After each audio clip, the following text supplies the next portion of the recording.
know much about whether this present governor is into it, but I think he is on that track of, you know, he has a very wide understanding of, you know, this sexual harassment and violence against women and the girls. So what I'm looking at is they need to engage. We always have to go back to our community leaders, the gatekeepers, traditional rulers. They need to have this understanding. Some don't understand. Like, let me quickly come back to Lagos. You know, the Yaba of before, Yaba market of before.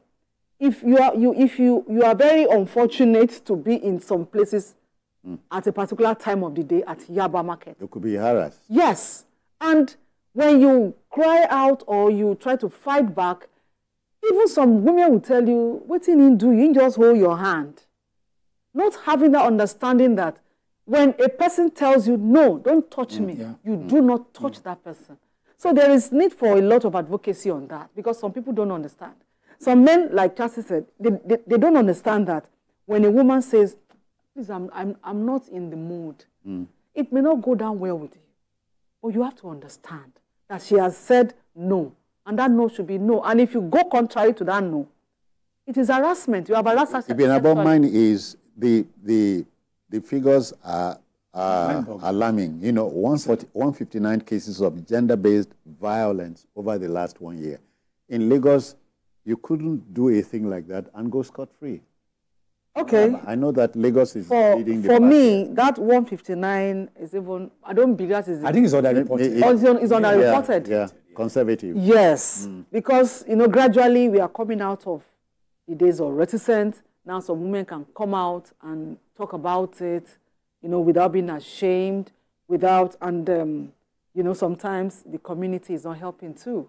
And you also have abandonment of responsibility, Charles. Yes, exactly. I think, thankfully, governors, they have governors forum. Peer reviews can take place. Exactly. I know, because I am doing something with Lagos State government on radio, so I know that Lagos State government has a very beautiful template that any state can pick, copy and paste, particularly this gender-based issue that is being tackled in Lagos. As I said, it's a very beautiful template that can be copied and pasted elsewhere outside Lagos State. Now, somebody who is married, you are married and you are the man, you understand that there are certain responsibilities that culturally, we're not living in Europe where we share things. I understand that if you go to Europe, if you took a girl out, you were supposed to share the bills. But here it's not like that where we're here, because we grow up to meet we can't change this.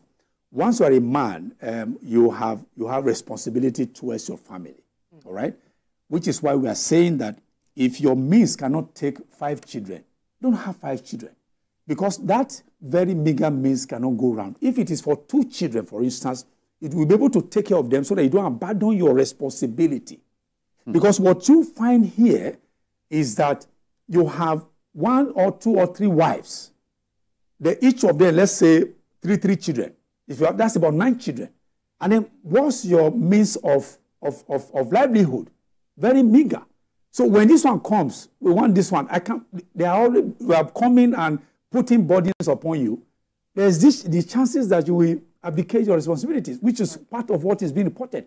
Which is what we are saying is that, please, be very careful when you don't work with your emotions to go marry more than you can cater for. Because a time is going to come, these women, there's competition. You have 1 child, I will have another one. You have 2, I have to be 2. I remember when I was born, listen to this, my mother said, he told me that where I come from, one, for instance, if you got married and you have 1 child and you are not enjoying the marriage, you wanted to leave, you will be told, don't leave 1 child there because another woman will come and... So if there are 2, they can be together. So when you have 2 children, they say, who are you going to be leaving this crowd for? You understand? So what I'm driving at is that if you know you can't take care of 2 wives, don't marry 2. If you know you can't take care of 3 wives, marry the one you can, and then you know of children that you can adequately cater for or cater to their needs, you marry them so that you don't have the incidence of abdicating your responsibility. All right. Ibn Abba, let me expand the field in case you've forgotten. 12 threats to life. Threat to life is serious. I want to believe that the #1 citizen of Kwara State is watching us. And so ours is just, as I said, mold the opinion and allow him, you know, there's an emergency. If we have this reported by the Nigeria Security and Civil Defense Corps, it's an emergency. Yes, emergency. I want to believe that the government is going to start doing something about it, if they have not already started. Yeah. Then another aspect that we should look into is the area, what prompted that was what he mentioned when he talked about, you know, putting a check to the number of children he wants to have. We should be looking at family planning. Because there had been, I've read a lot of stories on how some men will insist that their wives shouldn't be put on any form of family planning. Yes,